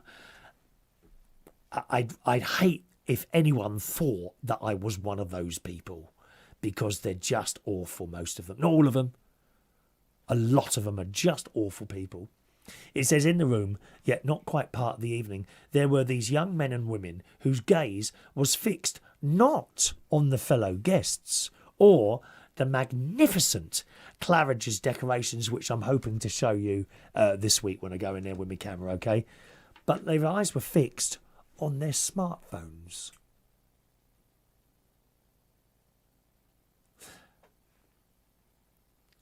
Posing outlandishly, gurning, gesturing, speaking into little furry microphones, which would be one of these, which I've got, well, the bit that goes on the top, speaking into those. They were usually attached here somewhere, and the reason for that is it stops all the wind noise. My brother-in-law's got one of these, and my sister, and they actually work extremely well at stopping every time you hear a bit of wind, which is annoying. Posing outlandishly, gurning, gesturing, speaking into little furry microphones clutched between their fingers, because they hold them like this, don't they? Oh, because they're very important people. Social media in very, very important people, you know. And they're like this. They're like this, right? My guess is the Christmas tree, Olivia Colman will be there, right behind them. They'll be like this. You know, like they're more important than the person on the stage. You're not. You're not. We want to see the tree and the stage. Feel free to pop in the show now and again. Don't mind you coming and saying hello here and there. But to have your face stuck in that camera all the time, oh, come on. Who wants to see that? It's not a TV show. Not a TV show. You're probably very good looking, and you've had a little bit of luck with the amount of people watching and the subscribers. You've probably had a little bit of luck there. Remember, gang, and I hate to say it, generally the better looking and the younger you are, the more subscribers you have. That's just it. Hence my paltry 3,000. But that's okay, because I'm having a laugh. I enjoy doing it, you see. Wouldn't be doing this if I didn't enjoy it. Seriously. She says, quiet was called as Mrs. Coleman Ms. Coleman, it says here, took the microphone ready for her reading. Influencers are so rude. I've seen this. Influencers pushed their way to the front. Mobile phones shot into the air. We've all seen it like this. I mean, some of these idiots, they go to concerts. Now, I go to concerts. I don't think there's anything wrong with, you know, someone singing a song. We'll get a few seconds of that and then sit there and watch what's going on. For me, going to a concert is not to make a video about the concert. It's for me to enjoy what I've paid a small fortune for a ticket to go and see there, right? And now and again, I don't mind. You can come along and see a few clips and all that. Besides, how many people sit there, and I've seen this on YouTube, where people have got a smartphone like that, and the whole concert, and it's a bit like this, do you know what I mean? How many people do you think actually want to watch that? Like that. They don't even hold them steady, do they? I mean, you can just imagine it, can't you? Those people at Claridges, they're all sitting down. Some of them, you know, very rich people, not the influencers, although some of them have got a lot of money. Some of them earn tens of thousands of pounds. And if you're running it like a business, you too should be trying to make a lot of money. I don't run it like a business. I run it because I like doing it. It's now and again. I get 60 quid. Actually, I had a couple of $100 this year, which is quite nice. But some people, they're on tens of thousands of pounds a month, you know. And basically, put it simply, the more views that you've got on a YouTube videos, for those of you that don't know this, the more money you will get. Now, that doesn't mean if you've got like 5,000 views on a video, that doesn't bring you in like £5,000. Probably not even 50 quid. It's quite low. You've got to have tens of thousands of views to make a lot of money. If that's something you want to do, you should go out and research how to make this money I don't do that. I've no time to do that. I can't be bothered to do that. I just, now and again, out comes the camera. Oh, I'll just do that. Oh, let's make a little video. Oh, let's have a look. Oh, 500 people have watched today. That's good. And for me, that's really good. 500 is good for me. It's better since it used to be. I was lucky to get 150, 100 people, but that was okay because I was enjoying doing it. Now it tends to be about 500. And other people, 1,000, 10,000. Some of these people, they'll upload a video at 7 o'clock and by 7:30, 50,000 people have watched it. They're the people making the money. And to be fair to these influencers, some of those people are in those brackets. But it doesn't, for me, make them likeable, Yeah. Mr. Common, influencers pushed their way to the front. How rude. Mobile phones shot in the air and remained aloft. So like that, At this, the BAFTA winning actress took a stand. Could everyone please put their phones down, she asked firmly. A woman famous playing the late Queen, that's her, of course, is not a fan of mobile phone obsessiveness. Miss Coleman was in little mood for joking. But only half of the young phone offenders did as they were asked. Mrs. Coleman asked again, I can see you. Put the phones down, please. We were lucky to be in that beautiful room at all, let alone hear a star of stage and screen treat us to a Christmas classic. And, that's a fair comment. You are very, very lucky to be standing in front of the Christmas Claridges tree. You really are. Tomorrow, I don't walk in, oh, wow, here I am. No, I'm very lucky to be able to do these things now. I'm a bit older. Really lucky. Some people just seem to think it like it's a matter of course that they can do these things. Mrs. Carmen tried again. A dozen or so phone wavers persisted, rudely disregarding a simple request. It's my right. They're one of those sort of people, She said, even now there were phones still in the air, the owners determined to face down the star guest while the rest of the room waited nervously. Don't they speak English? I asked a man next to me. Yes, but they are influencers, he replied. They're like an infectious disease. They've completely destroyed London. The room was silent, aghast, as the battle of wheels ground on until it was clear that the refuse nicks simply would not budge. This moment, the chance to film A-lister reading a classic by the Claridges tree was the reason they were there. They would argue, probably, this is my job. A unique post for Instagram, a clip for TikTok that would win new followers and earn money in a virtual world. Insatiable for content, phone or no phones, the reading went ahead. It's not only London that's suffering. Influencers are the plague of the Cotswolds, where I live too. She goes on to say, my old house in Chipping Campden, it sounds nice, doesn't it? Chipping Campden, Gloucestershire, used to be a favourite with coachloads of Japanese tourists. I'd watch them run up to our gates, photograph the front of the building, admittedly very pretty, then scuttle back. We could tolerate that. Today, however, the house is besieged. Social media professionals waving outsized microphones block the pavements with big bags and cumbersome tripods. The trouble is there's so many people doing this now.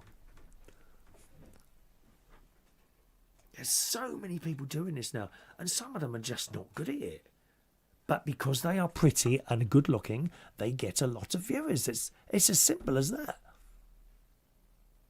Happy to invade private gardens or perch on the steps of family homes that they film, the arrogance is breathtaking.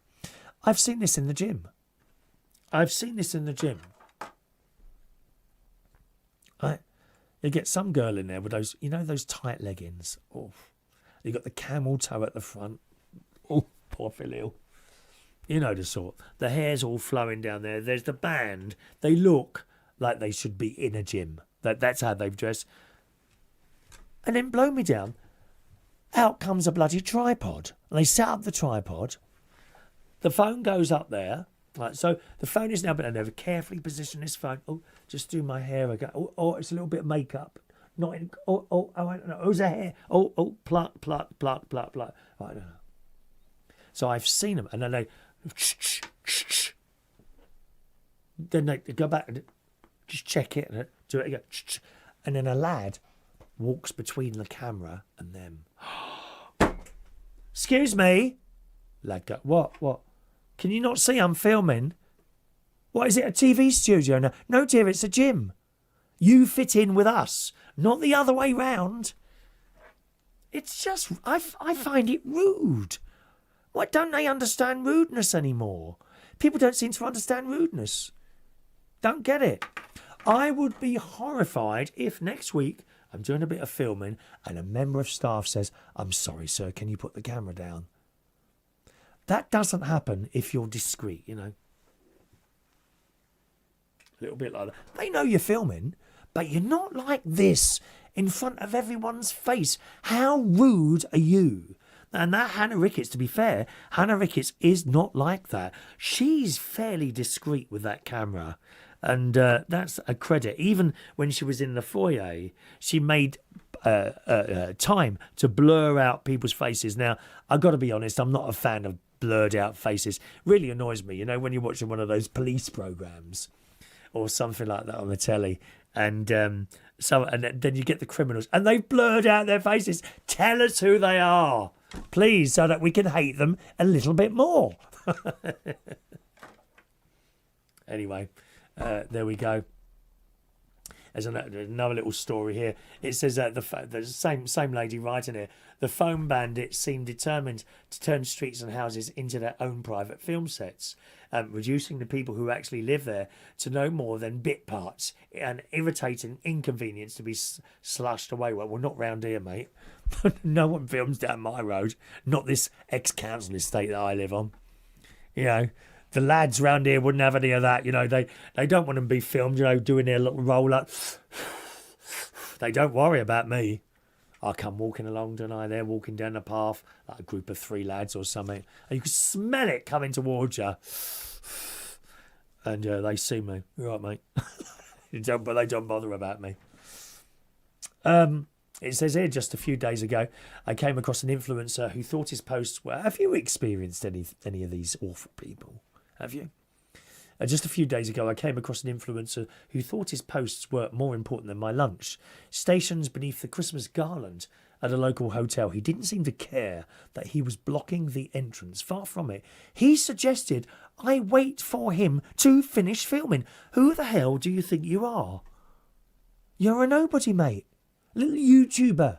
Same as me. Maybe more popular than me. Probably more popular than me. But you're no one. You're just a little YouTuber. You're just a little TikTok. You're not a star. You may think you're a star, but you're not. Just a normal person like me. Thank you very much. I'm coming past. I want to get on with my business. Start your film again. Rude. The rudeness from people. They really do feel that they're important, some of these people with these cameras, you know. They think they're so important. And they stand in front of you. You know, if I'm filming that Christmas tree, now that HannahRicketts, she's got it all sussed. She got up at 5 o'clock in the morning to go around and film all the decorations when there was no one there. I've got so much respect for this lady that I've only just discovered. And it was my sister who put me onto her, HannahRicketts, on the YouTube. She got up at 5 in the morning. She's walking around the hotel at 5:30 so she can film all the decorations and not interrupt people's day. That's what you call respecting people, not like some of these other people. You know, when I'm filming the tree tomorrow, I'm not going to push in front of someone. I shall wait my turn. Who the hell do you think you are, just walking in front of someone like that? Rude people. Rude. For a while, she goes on to say, this is the one who asked her to stop filming. For a while, I obliged, standing in the freezing cold for 5 minutes while he gabbled garbage into his camera until I finally had enough.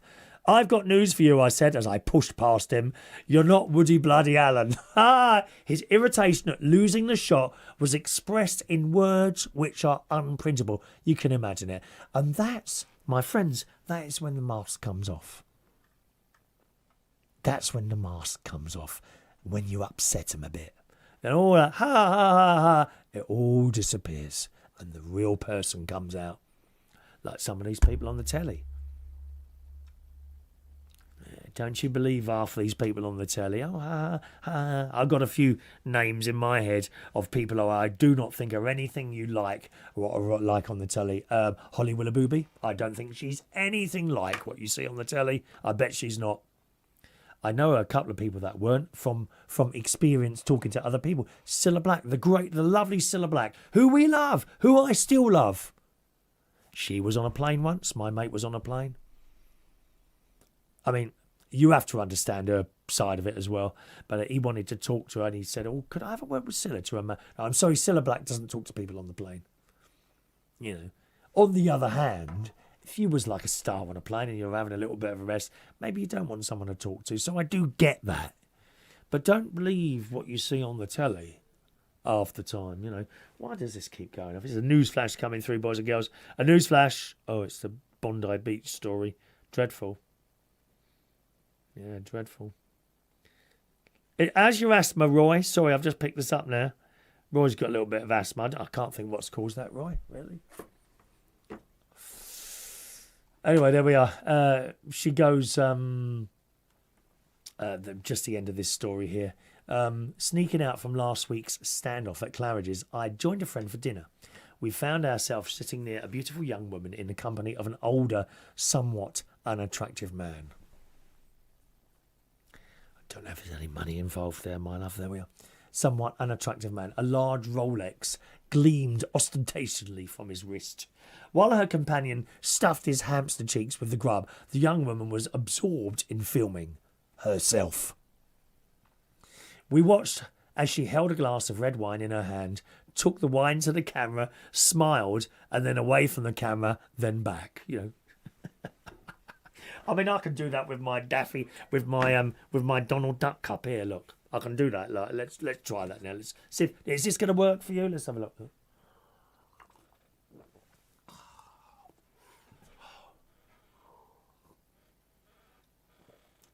Is that...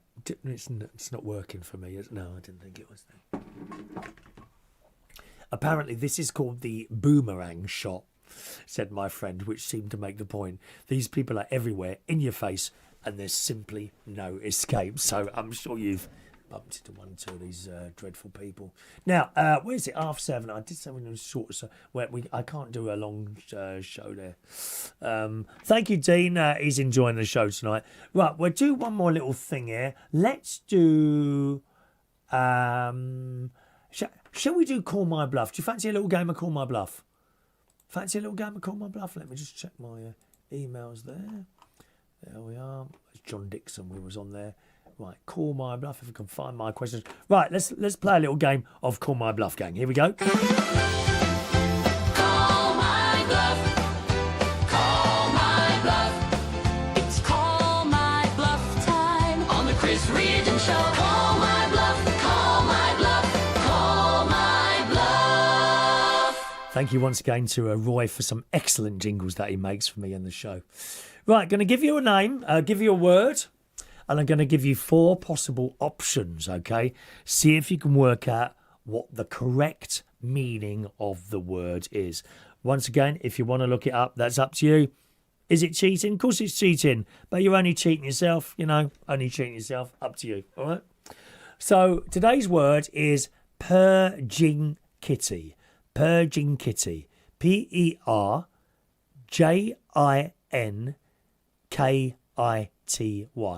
Purging kitty. So is it A? And you can just type the letter if you want, okay? Is it A, the ability to see round corners?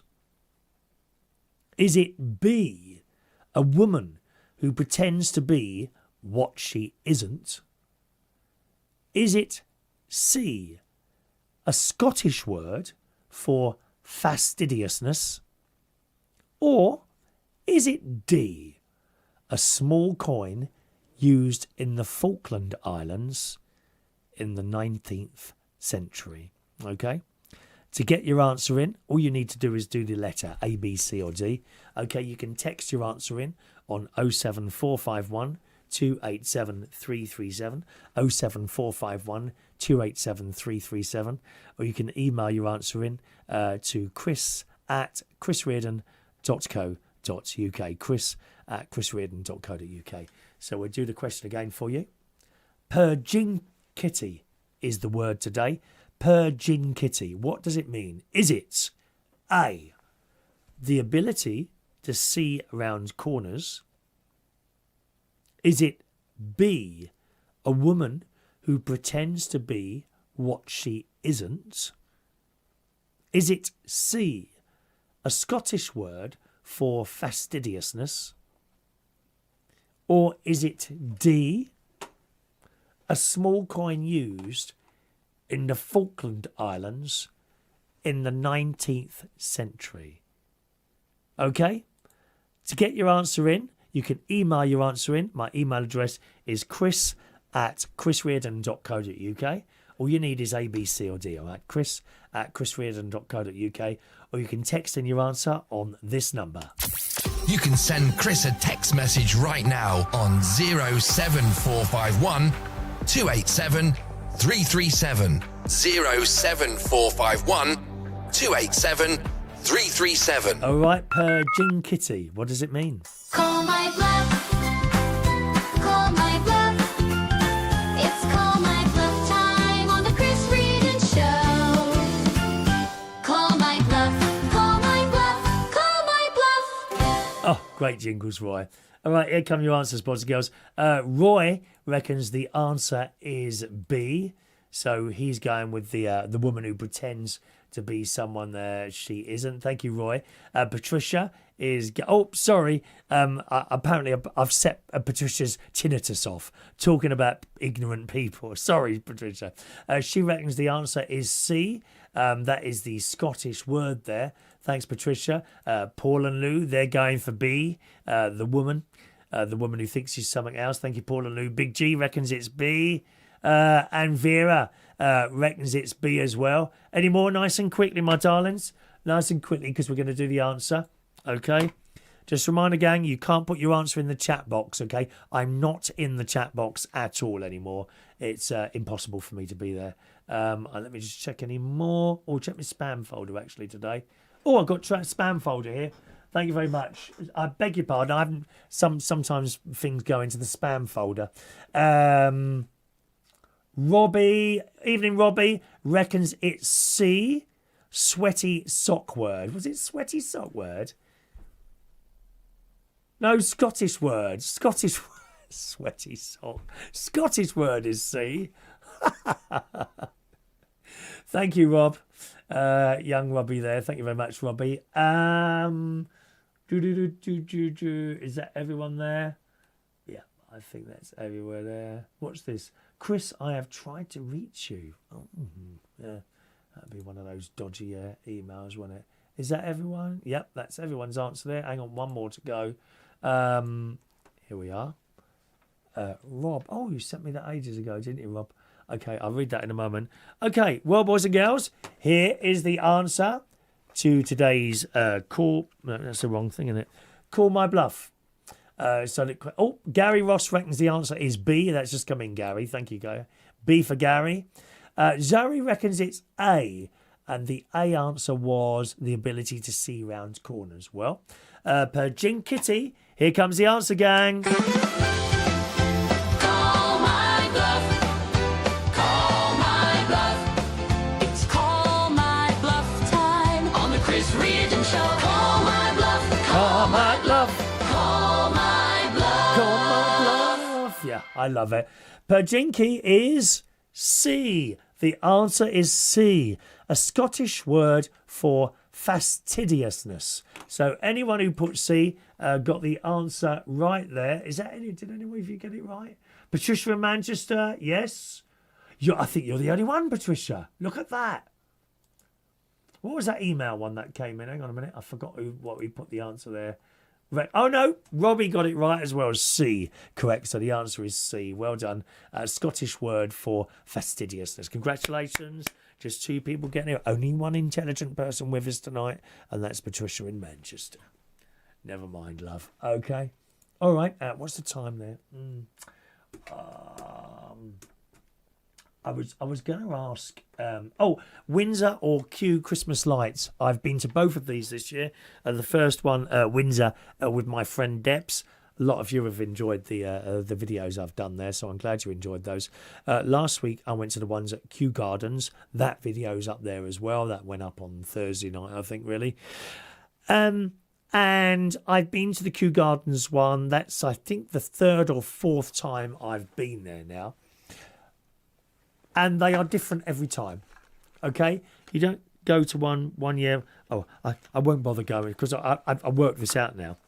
I won't bother going there this year because we've already seen those ones. Actually, they change every year. So you can go back to the same venue if you want. Kew Gardens is always the best one. However, this year, because I went to Kew Gardens on my own, and I went to the one at Windsor with Debs and her friend, and I felt this year Windsor had the edge. I think the Windsor one had the edge this year. Now, that might well be because I was with Debs and her friend. And it does make a difference if you go with a little bit of a crowd, you know what I mean? And we did have a laugh with a little bit of a dance in the disco area, generally making fools of ourselves. Plus, you could buy there beans and chips in a big cone. I'm telling you now, it was a big cone, really big. So I had beans and chips there. How disappointed was I to go to Kew Gardens? They had chips, they had chicken on chips, they had cheese on chips, they had some sort of spicy thing on chips. No baked beans on chips, and it made all the difference. This year, for the first time, I wasn't actually cold walking around. I mean, I've been to these Kew Garden lights. Oh, my feet were like ice blocks by the time I finished there. So it has been cold there before. This year wasn't too bad at either of the venues. So I've got one more lot of Christmas lights to look at. Not tomorrow, the Monday after. Oh, I might do the London Christmas lights as well. If me and my mate decide to walk around, I'll do some of the Christmas lights out there as well for you. Okay? But we're going to Lincoln Castle. That's with my older nephew, Gary, and Stacey, his wife, and their few beautiful children. Evie, who you saw the picture of earlier. I don't know if her boyfriend's coming as well. And Harry, their son.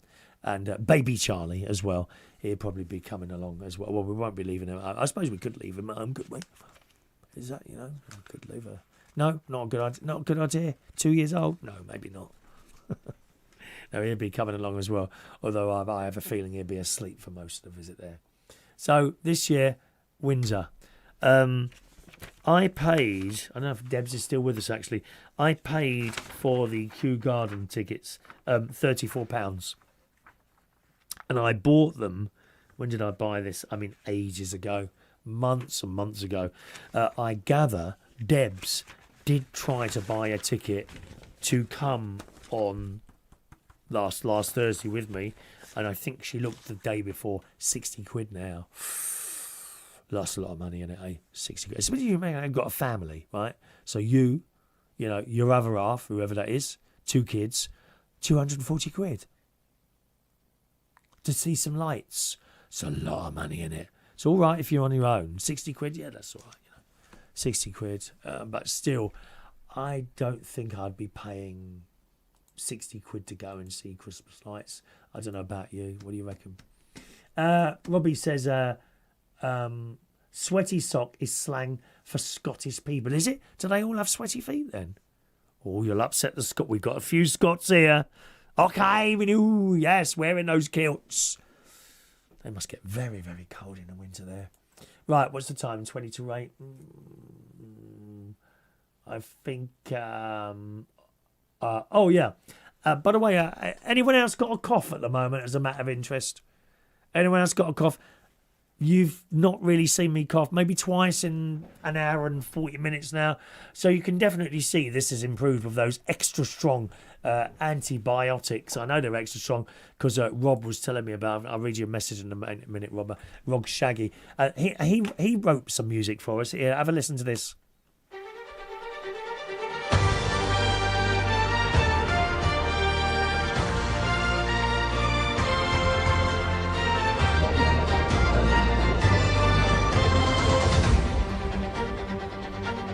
Good, isn't it?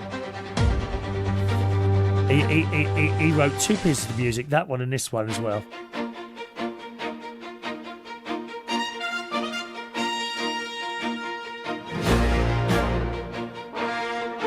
Now, I really like that one actually, Rob. And I was thinking about using it to give myself a new bit of theme music because I've been using the same one now for years. You know, that one. Bum bum ba-da-lum bum ba-da-bum bum ba. And it might need a bit of updating. And I quite like that second one you did. The only thing that lets that down, it's not your fault. The only thing that lets it down is the ending. And I'm not quite sure about the ending. Let me play the ending and you'll see what I mean. The whole thing is great, but the ending is there's just something missing from it. And I can't put my finger on it. I think it's the second one. Let's see if we can get to this now. Hang on a minute. I'll move it sort of towards the end and you'll see what I mean. But that's got a minute to go there. Hang on, let's go to 50 seconds out. All right, let's see what I mean.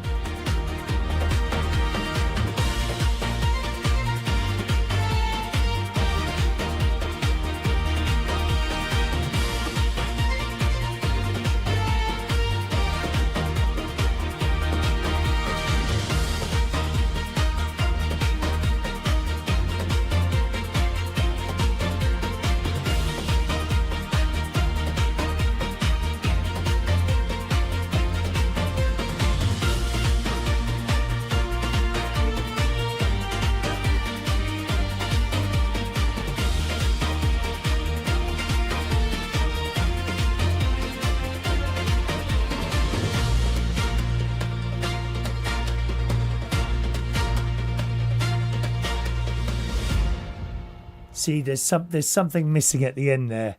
There's not much of an ending going on there. It just kind of, I mean, it does finish. At least it finishes rather, because I can't stand a fading out song. I like something to finish, but something big at the end, like a crash or a big bang, or I don't know. So it's just the ending that's kind of let that one down a little bit. But thank you very much. Fantastic little pieces of music there.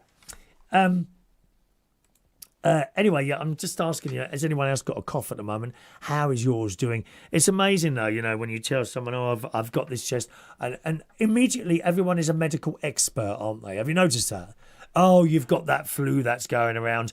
Everyone's got that flu. No, I haven't got that flu. I know I haven't got that flu. I just know I haven't, because the flu, I've had proper flu. Well, mind you, I've had flu injection as well, which doesn't necessarily stop you getting the flu. I've had that before, but it stops it getting really bad. I mean, I've had proper flu twice. You don't want that. I was delirious once. God knows how I managed to get home. And then the next day, my mate came over and he said, I was laying on the settee talking rubbish. Well, nothing new there, to be honest, you know. You've sat there for an hour and 3/4 now and listened to me talking rubbish, so you know that's not an unusual thing necessarily. But everyone's suddenly, oh, you've got that flu. Oh, that's what's going around. No, there are lots of things going around. I had this out with the doctor once. I said, I believe there's a bug going. He said, oh, no, there's always bugs going around. Everyone says that. There are a lot of bugs permanently going round. Now, you might be quite correct. You know, there is a lot of this particular flu going round. But have you got it? Or have you got something else? I've got a chest infection on top of some sort of viral infection. Now, the viral infection, which I think is probably still there, right? That's not too bad. It was the bacterial infection. It was clearly that on top of the viral infection, which the Doxycyclin or whatever it's called appears to have cleared up very well indeed. So that's probably, I've got to just wait for the viral thing. Now, we were talking about YouTube viewings earlier and whatever, and how much people on YouTube make. I told you a moment ago, I think I got 60 quid around March sort of time, and I got 100, and it was about, I think it was about, I can't remember the exact figure. I think it was 130, and might have been 150 quid. Just call it 150 quid. I got 150 quid in November. So that's what I've got from YouTube this week. And that's for putting the adverts in between the show. You know, if you're watching this live, as you are tonight, I turn the adverts off because I find it very intrusive. If I could click a button, right, we'll be back in a moment. I'll click a button and then you get 1, 2, 3 adverts. I'd be all right with that. But it just randomly selects where to shove these things in. Well, that's no good to me, you know, because I can be talking and for all I know, there's an advert playing. Now, I don't even know how it works. Do they pause the show? But then when you come back, you're like 2 minutes behind now for what's happening. So I'm talking, you're watching it 2 minutes later. Well, that's no good, is it?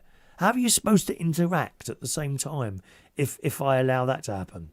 Like I say, if I could push a button, right, there's an advert here, push a button, and I've got like a clock in front of me. I don't need to be able to hear the advert. If that clock says, right, 60 seconds, then I just stop for 60 seconds, wait for the 0 to come round, and then I continue. And then we're all with each other at the same time.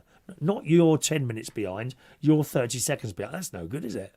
Not if you're doing a live show. So the only people that get adverts are when you're watching the show as a recording. And if you are watching the show as a recording, hello, don't forget. You know, I know you're there, don't worry.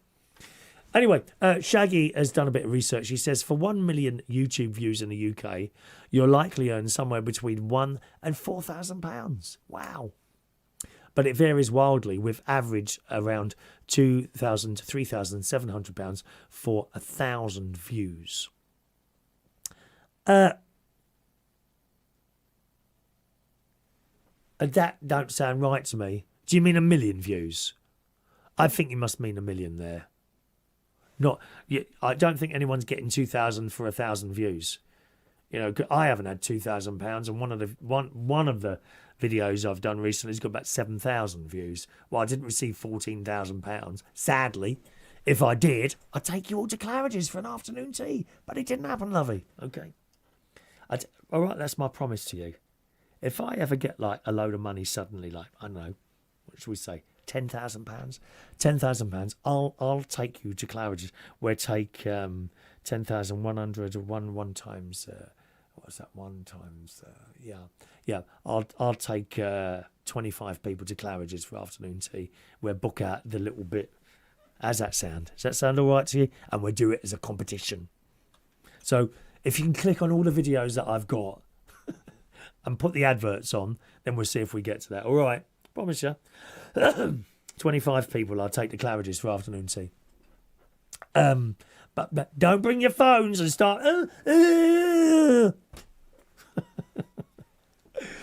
Anyway, he says £1,485 to £3,712 per million views. That sounds about right from ad revenue, although some niches like finance can earn much more, £5,800 for 1 million views in specific art channels. So thank you very much for that. Great. It's great to know that, isn't it? And to be fair, you know, some of these people they work blooming hard. Now, my Martin from Butler's Emperor, my sister, they work very hard. They're not, believe me, they're not on that sort of money, okay? They make a bit of a living. They're not on massive amounts of money, not at all, okay? But they make a living out of it. They can live off the money they earn. I couldn't. How could I live off that, you know? I couldn't live off that. Maybe in the future that might change. I don't know. Just depends how things go, you know, whether you like become favoritised at all or something like that. But you can make a living, and some of the people do. But some people, their entire lives is making videos.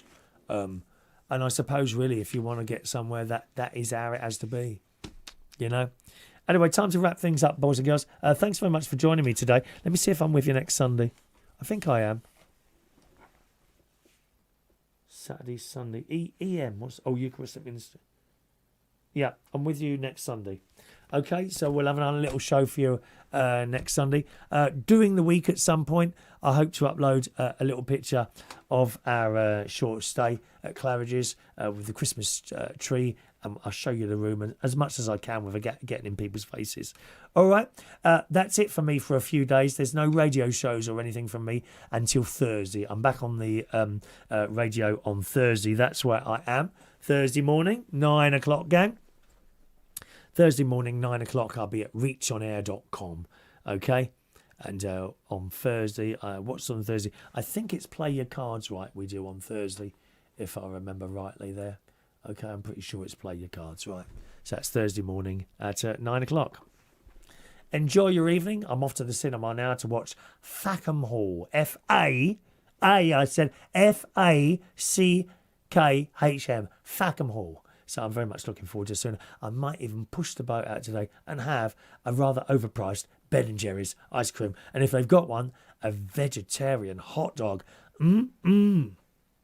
Thanks for joining me. I'll be nothing without you. Ta-ra now.